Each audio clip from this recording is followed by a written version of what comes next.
Hello hi, മറ്റൊരു വീഡിയോയിലേക്ക് സ്വാഗതം. ഇന്ന് നമ്മൾ നോക്കാൻ പോകുന്നത് കഴിഞ്ഞ വീഡിയോയുടെ കണ്ടിന്യൂഷനാണ്, പാർട്ട് 2 ആണ്. നമ്മൾ കഴിഞ്ഞ വീഡിയോയിൽ ഡിസ്കസ് ചെയ്തത് ജനറൽ ക്വസ്റ്റ്യൻസ് ആണ്, വൺ വേർഡ് ടൈപ്പ് ആണ്. ഇന്ന് നമ്മൾ നോക്കാൻ പോകുന്നത് ജനറൽ ന്യൂമറിക്കൽ ടൈപ്പ് ക്വസ്റ്റ്യൻസ് ആണ്. ന്യൂമറിക്കൽ ക്വസ്റ്റ്യൻസ് നമ്മളിവിടെ ഇലാബറേറ്റ് ചെയ്യുന്നതായിരിക്കും. നമുക്ക് വീഡിയോയിലേക്ക് പോകാം. ആദ്യത്തെ ചോദ്യത്തിലേക്ക് പോകാം. What is the approximate value of an alternating current producing 4 times the heat produced by a steady current of 2 ampere in a resistor? Options എന്ന് പറയുന്നത് option A 2.6 ampere, option B 5.6 ampere, option C 8 ampere, option D 4 ampere. Heat produce ചെയ്തതിനെ പറ്റിയാണ് ചോദ്യം. Heat produce ചെയ്യുന്നത് പറയുന്നത് energy തന്നെയാണ്. എനർജിയുടെ equation നിങ്ങൾക്കറിയാം, I²R/T ആണ്.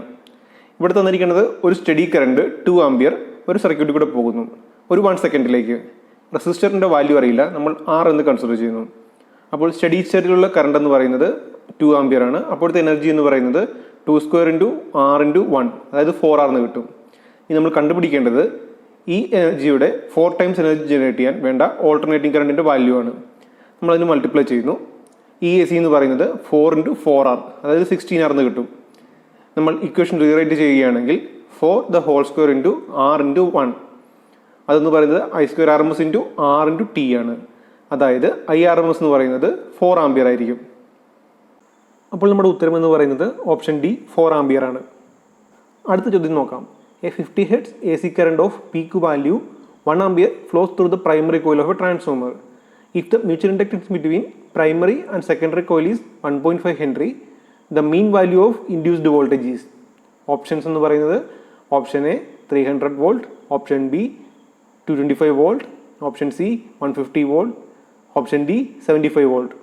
ഒരു ട്രാൻസ്ഫോമറിലെ ഇൻഡ്യൂസ്ഡ് വോൾട്ടേജ് എന്ന് പറയുന്നത് -M × di/dt ആയിരിക്കും. അതിന് നമുക്ക് -M × ΔI/ΔT എന്ന് എഴുതാം. M എന്ന് പറയുന്നത് ഇൻഡക്റ്റൻസ് ആണ്, മ്യൂച്വൽ ഇൻഡക്റ്റൻസ്. മ്യൂച്വൽ ഇൻഡക്റ്റൻസിൻ്റെ വാല്യൂ നമ്മൾ ക്വസ്റ്റ്യനിൽ തന്നിട്ടുണ്ട് 1.5. ഇനി നമുക്ക് ഒരു സിനുസോയ്ഡൽ വേവ് കൺസിഡർ ചെയ്യാം. ഇതാണ് നമ്മൾ പറഞ്ഞിരിക്കുന്ന വേവ്. ഇതിൽ നമ്മുടെ കറണ്ടിൻ്റെ വാല്യൂ എന്ന് പറയുന്നത് 0 to 1 വരെ ഇൻക്രീസ് ചെയ്യുന്നു, വീണ്ടും ഒരു 0 വരെ റെഡ്യൂസ് ചെയ്യുന്നു, അങ്ങനെ സൈക്കിളുകൾ പോകുന്നു. ഇതിന് ടോട്ടൽ ടൈം പീരീഡ് എന്ന് പറയുന്നത് T ആണ്. ഈ Tയിൽ നമുക്ക് T/4 ടൈമിലാണ് ഈ 0യിൽ നിന്ന് നമ്മുടെ ആംപ്ലിറ്റ്യൂഡ് റേസ് ചെയ്ത് 1 വരെ എത്തുന്നത്. അപ്പോൾ ഈ 0 മുതൽ 1 വരെ എത്താനുള്ള ടൈം എന്ന് പറയുന്നത് T/4 ആയിരിക്കും. ഇതിൽ നമുക്ക് ΔI പരിശോധിക്കുകയാണെങ്കിൽ ഇനിഷ്യലി അത് 0 ആയിരുന്നു, ഫൈനലി അത് 1 ആവുന്നു. ΔI എന്ന് പറയുന്നത് 0 - 1 എന്ന് ഉത്തരം കിട്ടും. അതുപോലെ തന്നെ ഒരു ടൈം പീരീഡ്, സിനുസോയ്ഡൽ വേവിൻ്റെ ടൈം പീരീഡ് എന്ന് പറയുന്നത് T = 1/f ആണ്, അതായത് 1/50. അതിൽ നിന്ന് നമുക്ക് അടുത്തത് നമ്മളിപ്പോൾ കണ്ടു, ഈ മാക്സിമം റീച്ച് ആവാൻ എടുത്ത ടൈം ആ ΔT എന്ന് പറയുന്നത് T/4 ആണ്. നമ്മൾ എഴുതുമ്പോൾ 1/50 × 1/4, അതായത് 1/200 എന്ന് കിട്ടും. നമ്മൾ മുമ്പേ കണ്ട ഈ ഇക്വേഷനിലോട്ട് ഇത് അപ്ലൈ ചെയ്യുകയാണെങ്കിൽ M എന്ന് പറയുന്നത് 1.5 ആണ്, ΔI നമുക്ക് കിട്ടി -1 ആണ്, ΔT കിട്ടി 1/200. അത് നമ്മൾ ഇക്വേഷനിൽ ഇടുകയാണെങ്കിൽ നമുക്ക് -1.5 × -1 / 1/200, അതായത് ഉത്തരം നമുക്ക് 300 വോൾട്ട് എന്ന് കിട്ടും. നമ്മുടെ ഉത്തരം എന്ന് പറയുന്നത് ഓപ്ഷൻ എ 300 വോൾട്ട് ആണ്. അടുത്ത ചോദ്യത്തിലേക്ക് പോകാം. ചോദ്യം ഇതാണ്. A 22 cm long solenoid having total number of turns 1000 consists of a core of cross-sectional area 4 cm². Half portion is made up of iron of relative permeability 500. The self-inductance due to the solenoid is? Options എന്ന് പറയുന്നത് option A 0.64 Henry, option B 0.057 Henry, option C 0.57 Henry, option D 57 Henry. ഒരു കോയിലിൻ്റെ inductance എന്ന് പറയുന്നത് L = μ0 n²A / L ആണ്. നമ്മളുടെ ചോദ്യത്തിൽ ഒരു കോയിലുണ്ട്, അതിൽ ഹാഫ് ഓഫ് ദ പോർഷൻ എയറും അടുത്ത പോർഷൻ അയണുമാണ്. ചോദ്യത്തിൽ തന്നിരിക്കുന്ന പാരാമീറ്റേഴ്സ് എന്ന് പറയുന്നത് μ0 ഉണ്ട്, 4.10⁻⁻7 ആണ്. നമ്പർ ഓഫ് ടേൺസ് N എന്ന് പറയുന്നത് 1000 ആണ്. Area of cross section A 4 cm² ആണ്. Length of the coil 22 cm ആണ്. അയണിൻ്റെ റിലേറ്റീവ് പെർമിബിലിറ്റി എന്ന് പറയുന്നത് 500 ആണ്. ഈ ടോട്ടൽ കോയിലിൻ്റെ ഇൻഡക്റ്റൻസ് എന്ന് പറയുന്നത് ഈ രണ്ട് കോയിൽസ് ഇൻഡക്റ്റൻസിൻ്റെയും തുകയായിരിക്കും. നമുക്ക് ആദ്യം എയറിലുള്ള ഇൻഡക്റ്റൻസ് എന്ന് പരിശോധിക്കാം. എയറിലുള്ള ഇൻഡക്റ്റൻസ് എന്ന് പറയുന്നത് μ0 × n/2² × A / L/2 ആണ്. അയൺ വേവ് ആണെങ്കിൽ μ0 × μr × n/2² × A / L/2. ഇതിൽ μr എന്നൊരു ടേം ഉണ്ട്, ഇവിടെ μr ഇല്ല. റീസൺ എന്ന് വെച്ചാൽ എയർ റിലേറ്റീവ് പെർമിബിലിറ്റി എന്ന് പറയുന്നത് 1 ആണ്.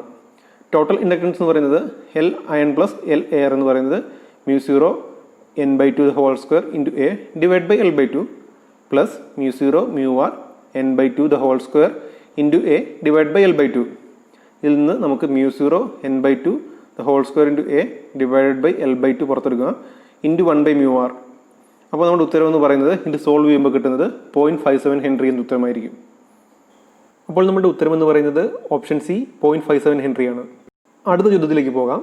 Resistance of A 230 volt 100 watt bulb is R1 and that of A 230 volt 75 watt bulb is R2. Then option A R1 is equal to R2, B R1 greater than R2, C R1 less than R2, D R1 is equal to 2R2. ചോദ്യം ഇതാണ്. രണ്ട് ബൾബുകൾ, bulb 1 bulb 2. Bulb 1 എന്ന് പറയുന്നത് 230 volt 100 വാട്ടാണ്. Bulb 2 എന്ന് പറയുന്നത് 230 volt 75 വാട്ടാണ്. ഈ രണ്ട് ബൾബുകളിൽ ഏത് ബൾബിനാണ് റെസിസ്റ്റൻസ് കൂടുതലെന്നാണ് ചോദ്യം. നമുക്കത് കൺസിഡർ ചെയ്യാം. പവറിൻ്റെ ഇക്വേഷൻ എന്ന് പറയുന്നത് V²/R ആണ്. അപ്പോൾ ആറിൻ്റെ ഇക്വേഷൻ നമുക്ക് R1 is equal to V²/P എന്ന് എഴുതാം. V എന്ന് പറയുന്നത് 230 ആണ്. 230 × 230 പവർ എന്ന് പറയുന്നത് 100 ആണ്. അപ്പോൾ നമുക്ക് 529 ഓം എന്ന് കിട്ടും. നമ്മൾ ബൾബ് 2ലേക്ക് വരുമ്പോൾ 230 വോൾട്ട് 75 വാട്ടാണ്.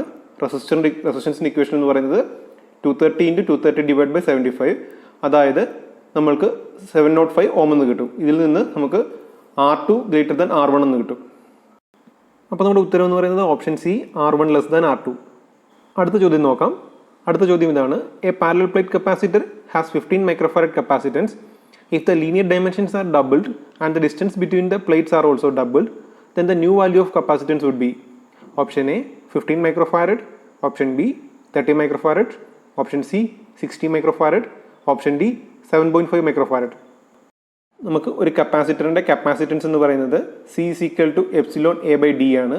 എപ്സിലോൺ എന്ന് പറയുന്ന ഒരു കോൺസ്റ്റന്റ് ആണ്. A area of cross section of the plate ആണ്. D distance between the plates ആണ്. നമുക്ക് ചോദ്യത്തിലൂടെ തന്നിട്ടുണ്ട്. ആദ്യം കപ്പാസിറ്റൻസ് എന്ന് പറയുന്നത് 15 മൈക്രോഫാരഡ് ആണ്. അപ്പം എപ്സിലോൺ A/D ആണ്. A എന്ന് പറയുന്നത് ലെങ്ത് ഇൻറ്റു ബ്രെഡ്ത്ത് ആണ്. നമുക്ക് ഇനി പ്ലേറ്റുകളുടെ ഡയമെൻഷനും ഡിസ്റ്റൻസും ചേഞ്ച് ആവുന്ന ചോദ്യത്തിൽ പറയുന്നുണ്ട്. പ്ലേറ്റുകളുടെ ഡയമെൻഷൻ ഡബിൾ ആയിരിക്കുന്നു, അതായത് 12 × 2B, അതായത് 4LB എന്ന് കിട്ടുന്നു. ഇനീഷ്യൽ ഏരിയ LB ആയിരുന്നു, 4LB ആയിരുന്നു, അതായത് 4 times A. ഡിസ്റ്റൻസ് എന്ന് പറയുന്നത് 2D ആയിരിക്കുന്നു. നമ്മൾ ഇനി കപ്പാസിറ്റൻസ് ഇക്വേഷനിലേക്ക് ഈ പാരാമീറ്റേഴ്സ് അപ്ലൈ ചെയ്യുകയാണെങ്കിൽ C2 എന്ന് പറയുന്നത് epsilon into 4 × A divide by 2D, അതായത് നമുക്ക് 2C1 എന്ന് കിട്ടും. അപ്പോൾ നമ്മുടെ ഇനിഷ്യൽ വാല്യൂ 15 ആയിരുന്നു. 2 × 15 30 മൈക്രോഫാരഡ് എന്ന് ഉത്തരം കിട്ടും. ഉത്തരം എന്ന് പറയുന്നത് ഓപ്ഷൻ ബി 30 മൈക്രോഫാരഡ് ആണ്. ഇത്രയുമാണ് ഇന്നത്തെ വീഡിയോ. നിങ്ങൾക്ക് പ്രയോജനകരമായി എന്ന് കരുതുന്നു. നിങ്ങൾക്ക് ഈ വീഡിയോ ഇഷ്ടമായെങ്കിൽ തീർച്ചയായും ലൈക്ക് ചെയ്യുക, സബ്സ്ക്രൈബ് ചെയ്യുക. Thank you for watching the video. Thank you.